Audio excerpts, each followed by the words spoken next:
ওয়া মা তাদরি নাফসুম বিআইয়ি আরদিন তামুত। 5 নাম্বার আল্লাহ পাক রব্বুল আলামিন বলেন, কখন কোথায় কার মৃত্যু হবে এই বিষয়ে দুনিয়ার কেউ জানে না, জানে যিনি তিনি কে? দুনিয়ার কেউ জানে না কখন আমার মৃত্যু হবে, কোথায় আমার মৃত্যু হবে, কেমন অবস্থায় আমার মৃত্যু হবে, দুনিয়ার কেউ জানে না। আল্লাহ পাক রব্বুল আলামিন বলেন, বান্দারে কখন কার মৃত্যু হবে। 25 বছরের যুবক, কোনো রোগ নাই, কিছু নাই, এমনি মারা যায়। আবার 70 বছর 80 বছরের বৃদ্ধের কারণে একবারে পূজা হয়ে গেছে, কিন্তু এখনো হায়াত আছে। আল্লাহ হায়াত দিয়ে রাখছে, আছে না নাই জোরে বলেন। কারণ হায়াতের মালিক যিনি, তিনি কে? আল্লাহ পাক রব্বুল আলামিন জানায়া দেন দুনিয়ার মানুষরে মরণ কার কখন কোথায় হবে এটা দুনিয়ার কেউ জানে না, এটা একমাত্র আমি আল্লাহ জানি। আল্লাহ পাক রব্বুল আলামিন কোরআনুল কারীমে জানায়া দেয়, ফাইদা জাআ আজালুহুম লা ইয়াস্তাখিরুনা সাআতাও ওয়ালা ইয়াস্তাকদিমুন। আল্লাহ পাক রব্বুল আলামিন বলে, মরণ যখন আসবে, মৃত্যু যখন চলে আসবে রে, 1 মিনিট আগেও যাবে না, 1 মিনিট পরেও যাবে না, সময় মতো মরণ হয়ে যাবে, কেউ আটকাইতে পারবে না। কথা বলেন ঠিক না বেঠিক? এই 5 বিষয়ে জ্ঞান আল্লাহ কাউকে দেন নাই।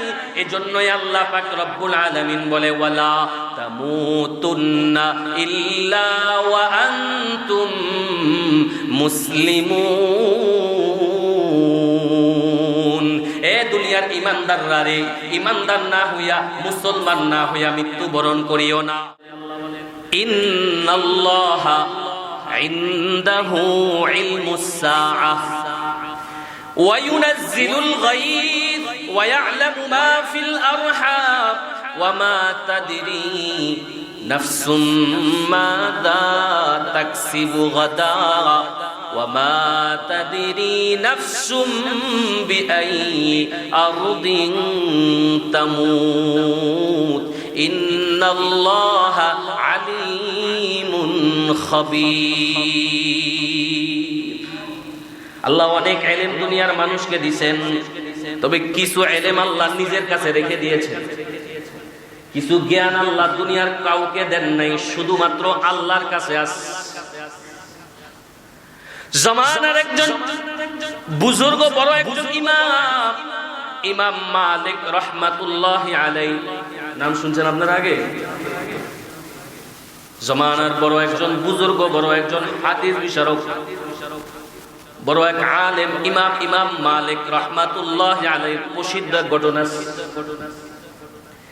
ইমাম মালিক রাহমাতুল্লাহি আলাইহি তার জীবদ্দশায় 40 বছর মক্কা শরীফে অবস্থান করছে। সুবহানাল্লাহ। 40 বছর মক্কা শরীফে অবস্থান করার পর ইমাম মালিক রাহমাতুল্লাহি আলাইহি হিজরত করে মদিনায় গেছেন। নিজের জীবনের জীবদ্দশার শেষ সময় মদিনায় গেছেন ইমামে মালিক রাহমাতুল্লাহি আলাইহি। মদিনায় যায় নিয়ত করছে, আমি আমার মরণের আগে আর মদিনা থেকে বের হব না, কারণ আমার জীবনের একটা শেষ ইচ্ছা, একটা টার্গেট হলো আমার নিজের জীবনের শেষ নিঃশ্বাসটা যেন মদিনার মাটিতে হয়, আমার মরণটা যেন মদিনার মাটিতে হয়, আমার মৃত্যুটা যেন মদিনার মাটিতে হয়।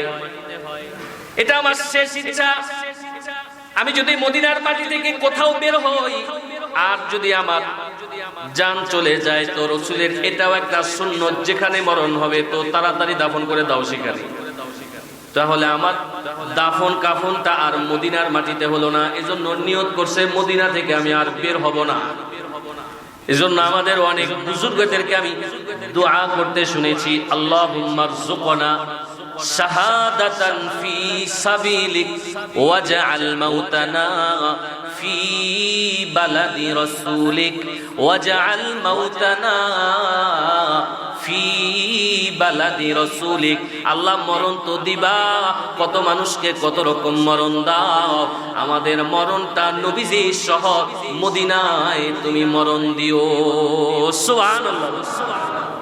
অনেক বুজুর্গরা দোয়া করে, কারণ তাদের ভিতরের একটা ইয়াকিন, তাদের বিশ্বাস, যেই মাটির নিচে নবীজি ঘুমাইতেছে, যেই মাটির নিচে রহমাতুল লিল আলামিন ঘুমায়, ওই মাটির নিচে ঘুমাইলে হয়তো আল্লাহ ওই মাটির নিচে আমার নবীজির বরকতে আমার কবরে আগুন দিবে না। এজন্য ইমাম মালিক রাহমাতুল্লাহি আলাইহি নিয়ত করছে, যেভাবেই হোক আমাকে মদিনার মাটিতে শুইতে হবে।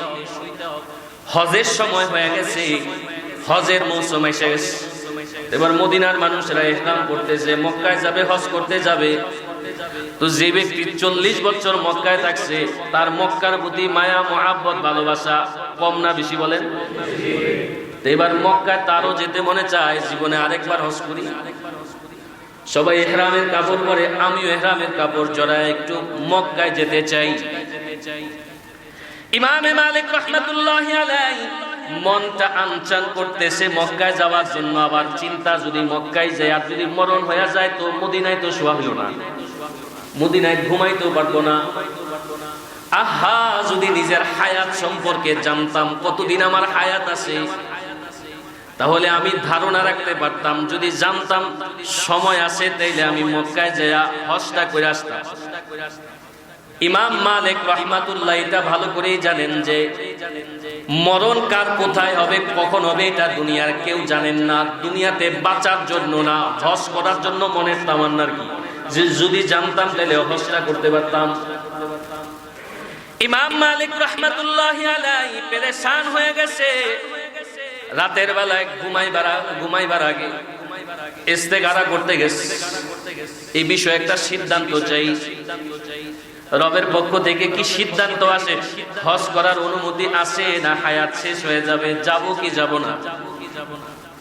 2 রাকাত নামাজ পড়েছেন, নামাজ পড়ে রাতের বেলা ঘুমায়া গেছে। ঘুমের ঘরে বিশ্ব নবী মুহাম্মদুর রাসূলুল্লাহ সাল্লাল্লাহু আলাইহি ওয়াসাল্লাম রাহমাতুল লিল আলামিন মুহাম্মদুর রাসূলুল্লাহ সাল্লাল্লাহু আলাইহি ওয়াসাল্লাম স্বপ্ন যুগে ইমাম মালিকের সাথে সাক্ষাৎ দিস। সুবহানাল্লাহ বলেন। স্বপ্ন যুগে ইমাম মালিকের কাছে আইসা বলে, মালিক, কোনো কথা বলে না, কোনো ইশারা নাই, কোনো ডাক নাই। ইমাম মালিকের দিকে কেবলমাত্র আল্লাহর নবী 5টা আঙ্গুল দেখায়া চলে গেছে। স্বপ্ন যুগে ইমাম মালিক রাহমাতুল্লাহি আলাইহি তাকায় দেখতেছেন নবীজি আসলেন, কোনো কথা বলেন না, কেবল 5টা আঙ্গুল দেখাইছেন আর চলে গেছে। ইমাম মালিক রাহমাতুল্লাহি আলাইহি সাথে সাথে ঘুম ভেঙে গেছে। হায় হায়, কি দেখাইলো নবী, কি বুঝলাম না কিছু। আমি ইস্তেখারা নামাজ পড়লাম, রাতের বেলা ঘুমাইলাম, আর এই রাতেই নবীজি সাল্লাল্লাহু আলাইহি ওয়াসাল্লাম আমার কাছে আসলেন, 5 আঙ্গুল দেখায়া চলে গেলেন। কি বুঝাইতে চাইলেন? আমার হায়াত কি 5 ঘন্টা? আমার হায়াত কি 5 দিন আছে? না আমার হায়াত 5 বছর আছে? যদি হায়াত 5 বছর থাকে তো হজটা করে আসা সম্ভব। যদি হায়াত 5 দিন হয়, 5 ঘন্টা হয় তো সম্ভব না। তো নবী 5 দিয়ে আমাকে কি বুঝাইতে চাইলেন? ইমাম মালিক রাহমাতুল্লাহি আলাইহি পেরেশান হয়ে গেছেন, আরেক বিষয় চিন্তিত হয়ে গেছেন। খাদেমকে ডাকলেন, খাদেম রে, আয় খাদেম, তাড়াতাড়ি আস। স্বপ্নের ব্যাখ্যার এক সম্রাট ইবনে সিরিন রাহমাতুল্লাহি আলাইহি, ওই জমানায় ইবনে সিরিন রাহমাতুল্লাহি আলাইহির কাছে ইমামে মালিক রাহমাতুল্লাহি আলাইহি খাদেমকে পাঠায় দিছে, যাও স্বপ্নের ব্যাখ্যাকারী সম্রাটের কাছে যাইয়া আমার পরিচয় দিবা না, আমার পরিচয়টা গোপন রাইখা তুমি বলবা মদিনায় একজন মানুষ স্বপ্ন দেখছে, নবীজি রাতের বেলায় 5 আঙ্গুল দেখায় চলে গেছে। ব্যাখ্যা কি? নবীজি সাল্লাল্লাহু আলাইহি ওয়াসাল্লাম 5 আঙ্গুল দ্বারা আমাকে কি বুঝাইতে চাইছে? খাদেম এবার যাইয়া ইবনে সিরিন রাহমাতুল্লাহি আলাইহির কাছে যায় বলে, মদিনার এক ব্যক্তি স্বপ্ন দেখছে নবীজি রাতের বেলায় 5 আঙ্গুল দেখায় চলে গেছে। তিনিও তো বড় আলিম, বড় বুজুর্গ, তিনিও তো জানেন এমন স্বপ্ন সাধারণ কোনো মানুষ দেখতে পারেন না। খাদেমকে ডাইকা বলে, বলো এই স্বপ্ন কে দেখছে? যদি নাম না বলো তাহলে স্বপ্নের কথা বলবো না। নাম বলতে হবে তো স্বপ্নের কথা বলবো, স্বপ্নের ব্যাখ্যা বলবো। তবে মনে রাখো, নাম যদি না বলো, নাম যদি বলার নিষেধ থাকে, আমার ধারণা তুমি শুনে নাও, এই স্বপ্ন মদিনার জমানার ইমাম মালিক ছাড়া আর কেউ দেখতে পারে না। আল্লাহু আকবার বলেন। ইমাম মালিক এমন স্বপ্ন দেখতে পারে। খাদেম দৌড়ে গেছে, যে বলে হযরত নাম ছাড়া তো বলবে না, আবার এই কথা বলে দিছে আপনি ছাড়া এই স্বপ্ন আর কেউ দেখতে পারে না। আপনি এই স্বপ্ন দেখছেন। ইমাম মালিক রাহমাতুল্লাহি আলাইহি বলে, যাও, যেহেতু নামটা জেনেই ফেলছে, যা বলো আমি স্বপ্ন দেখছি, ব্যাখ্যা দাও, ব্যাখ্যা দিয়ে আমার পেরেশানি দূর করতে বলো। এবার ব্যাখ্যাকারী কাছে গেলেন, ডাক দিয়া বলেন, ইমাম মালিক রাহমাতুল্লাহি আলাইহি এই স্বপ্ন দেখছেন নবীজি সাল্লাল্লাহু আলাইহি সাল্লাম রাতের বেলায় 5 আঙ্গুল দেখায় চলে গেছেন, কি বুঝাইতে চাইছেন বলে দেন। ইবনে সিরিন রাহমাতুল্লাহি আলাইহি ব্যাখ্যা করতেছেন, জমানার ইমাম মালিক রাহমাতুল্লাহি আলাইহিকে আল্লাহর নবী 5 আঙ্গুল দিয়া বুঝাইতে চাই, ইমাম মালিক রে, তুমি অনেক বড় আলেম হইছো, অনেক বড় জ্ঞানী হইছো, দুনিয়ার অনেক জ্ঞান তুমি অর্জন করছো, অনেক বিজ্ঞ আলেম হইছো, তবে 5টা বিষয়ে জ্ঞান এমন আছে যেই বিষয়ে জ্ঞান তোমার কাছে নাই, যেই বিষয়ের জ্ঞান আল্লাহ দুনিয়ার কাউকে দেন নাই। এই 5 বিষয়ের জ্ঞান কেবল কিয়ামত কবে হবে এটা বলতে পারবে না। নবীজি সাল্লাল্লাহু আলাইহি ওয়াসাল্লাম কিয়ামত কবে হবে এটা বলতে পারবেন না, পারেন নাই, কারণ এই জ্ঞানটা আল্লাহ নিজের কাছে রেখে দিয়েছে। 5 জিনিসের জ্ঞান রাখছেন, এর মধ্যে 1 নাম্বার হলো কিয়ামত কবে হবে এটা কেবল মাত্র আল্লাহ জানেন। 2 নাম্বার ওয়ায়ুনাজ্জিলুল গায়স, কখন কোথায় বৃষ্টি হবে, কতটুক পরিমাণ বৃষ্টি হবে, কখন কোথায় বৃষ্টি হবে, এই বিষয়ে একমাত্র জ্ঞান রাখেন যিনি, তিনি কে? জোরে বলেন, যিনি, তিনি কে? নাকি মনে মনে বলবে আবহাওয়া অফিস তো বলে দেয়, এরা তো সম্ভাবনাময় বলে নাকি, বলে সম্ভাবনাময় বৃষ্টি হবে হবে হবে, সকালে হবে, সকাল যায় দুপুর হয়, দুপুর যায় বিকাল হয়, রাত হয়, কয় বৃষ্টি হয় নাই। কথা বলেন ঠিক না বেঠিক? তা আগামীকালকে আবহাওয়া খারাপ, বৃষ্টি হবে, তো হয় না। আবার বলে বৃষ্টি হবে না, হয়ে যায়। ভরপুর রৌদ্র চলতেছে, হঠাৎ করে বৃষ্টি, এমন কি দেখেন না আপনারা? আল্লাহ পাক রব্বুল আলামিন জ্ঞান রাখেন কখন কোথায় বৃষ্টি হবে। বঙ্গোপসাগরের এত এত এত এত কিলোমিটার দূরে ঘূর্ণিঝড় আসছে আসছে বাংলাদেশের দিকে আসবে, খুব সতর্ক সতর্ক, হঠাৎ করে শোনা যায় কয় কাত হইয়া দাদা গো দেশে গেছে গা। কথা বলেন, হয় না? হয় না? আল্লাহ পাক রব্বুল আলামিন জানে কখন কোথায় বৃষ্টি হবে, কতটুক হবে। আল্লাহ পাক রব্বুল আলামিন বলে, দুনিয়ার মানুষ রে, এই বিষয়ে একমাত্র আমি জ্ঞান রাখি, আর কাউকে জ্ঞান দেই না। সুবহানাল্লাহ। 3 নাম্বার ওয়ায়ালামু মা ফিল আরহাম, 3 নাম্বার মায়ের গর্ভের ভিতরে কি আছে, মায়ের গর্ভে ছেলে আছে না মেয়ে আছে, এই বিষয়ে আল্লাহ দুনিয়ার কাউকে জানান নাই। কালো হবে না সাদা হবে, ইমানদার হবে না বেঈমান হবে, ছেলে হবে না মেয়ে হবে, আল্লাহ পাক রব্বুল আলামিন বলে এই বিষয়ে জ্ঞান দুনিয়ার কাউকে দেই নাই। এই জ্ঞানটাও, এই ইলমটাও আমি আল্লাহ আমার কাছে রেখে দিছি। সুবহানাল্লাহ। প্রশ্ন হয়ে যায়, এখন তো আমাদের আধুনিক যুগ, বিজ্ঞানের যুগে আলট্রা করলে পরে দেখা যায় ছেলে নামে। কথা বলেন ঠিক না বেঠিক? পাও ঠিক আছে কিনা, হাত ঠিক আছে কিনা, চোখ ঠিক আছে কিনা, মাথা ঠিক আছে কিনা, সব দেখা যায়। কথা বলেন ঠিক না বেঠিক? তো কেমনে জানা যায় না মায়ের গর্ভে কি আছে, কেমনে বুঝলো না? 4 মাস, কমপক্ষে তো 4 মাসে গিয়ে বুঝলো। এমন সময় গিয়া বুঝে যে সময় এই জিনিসটাকে আর নষ্ট করা যায় না। এমন সময় যায় বুঝে যখন আল্লাহ পুরাপুরি মানব আকৃতি দিয়া ফেলছে, তখন জানে। কিন্তু যখন আল্লাহ পাক রব্বুল আলামিন একবারে শুরু লগ্নে মায়ের গর্ভে যায়, মার রেহেমে যায়, তখন দুনিয়ার কেউ জানে না এটা ছেলে হবে না মেয়ে হবে। যদি দুনিয়ার কোনো মানুষ জানতো তো যার করে 7 মেয়ে, ছেলের আশা করতে করতে মেয়ে হইতে হইতে 7 মেয়ে পর্যন্ত আর পৌঁছাইতো না। কথা বলেন ঠিক না বেটা? কারণ এটা কেউ জানে না, জানেন কে? মায়ের গর্ভে কি আছে এটা একমাত্র আল্লাহ জানেন। এক ফোঁটা নাপাক পানির ভিতরে আল্লাহ ছেলে রাখছে না মেয়ে রাখছে, কালো হবে না সাদা হবে, এই বিষয়ে দুনিয়ার কেউ জ্ঞান রাখে না, দুনিয়ার কোনো বিজ্ঞান বলতে পারে না। এই বিষয়ে ইলম রাখে একমাত্র যিনি, তিনি কে? 4 নাম্বার একটা জ্ঞান আল্লাহ কাউকে দেন নাই। ওয়ামা তাদরি নাফসুম মাযা তাকসিবু গাদা। আল্লাহ পাক রব্বুল আলামিন বলেন আগামীকাল সে কি উপার্জন করবে, অর্থাৎ কখন সে কখন কি খাবে, তার জন্য কি রিজিকের ব্যবস্থা আছে, এটা দুনিয়ার কেউ জানে না। জানে কি? আর জোরে বলেন, ঘুমায়েন না, জোরে বলেন কে?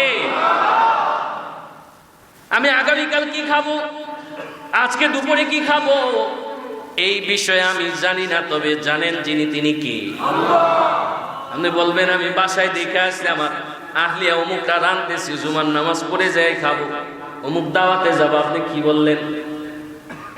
যুবক ভাই, বৃদ্ধ বাবা নামাজ পড়া বাড়ি যায় খানা খাইতে বসে, প্লেটের ভিতরে খাবার নিচে হঠাৎ করে ফোন আসছে, এমন এক সংবাদ আসছে, প্লেটের খানাটা রাইখা দৌড়ায় ওই জায়গায় যেতে হয়। আসে না নাই? জোরে বলেন। আর খানা খাওয়া হয় নাই। জুমার নামাজ পড়তে আসতেন, বাসায় 3 জন 4 জন 5 জনের রান্না করছে, হঠাৎ করে বাড়ি যায় দেখছেন 5 জন মেহমান উপস্থিত। আবার নিজের আসামটা না খায়া মেহমানদের খাওয়ায়, কারণ রিজিকের মালিক যিনি, তিনি কে? আপনি কি খাবেন কি খাবেন না, কতটুকু খাবেন কতটুকু খেতে পারবেন না, আল্লাহ পাক রব্বুল আলামিন বলেন বান্দারে আগামীকাল তোমার রিজিকে কি আছে এই বিষয়ের জ্ঞান আমি দুনিয়ার কাউকে দেই নাই, একমাত্র জ্ঞানটা দেখেছি আমি আল্লাহ। সুবহানাল্লাহ। 5 নাম্বার, ওয়ামা তাদরি নাফসুম বিআইয়ি আরদিন তামুত। 5 নাম্বার, আল্লাহ পাক রব্বুল আলামিন বলেন কখন কোথায় কার মৃত্যু হবে এই বিষয়ে দুনিয়ার কেউ জানে না, জানে যিনি, তিনি কে? দুনিয়ার কেউ জানে না কখন আমার মৃত্যু হবে, কোথায় আমার মৃত্যু হবে, কেমন অবস্থায় আমার মৃত্যু হবে, দুনিয়ার কেউ জানে না। আল্লাহ পাক রব্বুল আলামিন বলেন বান্দারে কখন কার মৃত্যু হবে। 25 বছরের যুবক, কোনো রোগ নাই কিছু নাই, এমনি মারা যায়। আবার 70 বছর 80 বছরের বৃদ্ধ, বৃদ্ধের কারণে একবারে কুজা হয়ে গেছে, কিন্তু এখনো হায়াত আছে, আল্লাহ হায়াত দিয়ে রাখছে। আছে না নাই? জোরে বলেন। কারণ হায়াতের মালিক যিনি, তিনি কে? আল্লাহ পাক রব্বুল আলামিন জানায়া দেন দুনিয়ার মানুষের মরণ কার কখন কোথায় হবে এটা দুনিয়ার কেউ জানে না, এটা একমাত্র আমি আল্লাহ জানি। আল্লাহ পাক রব্বুল আলামিন কোরআনুল কারীমে জানায়া দেয় ফাইদা জাআ আজালুহুম লা ইস্তাখিরুনা সাআতাও ওয়ালা ইস্তাকদিমুন। আল্লাহ পাক রব্বুল আলামিন বলে মরণ যখন আসবে, মৃত্যু যখন চলে আসবে রে, 1 মিনিট আগেও যাবে না, 1 মিনিট পরেও যাবে না, সময় মতো মরণ হয়ে যাবে, কেউ আটকাইতে পারবে না। কথা বলেন ঠিক না বেঠিক?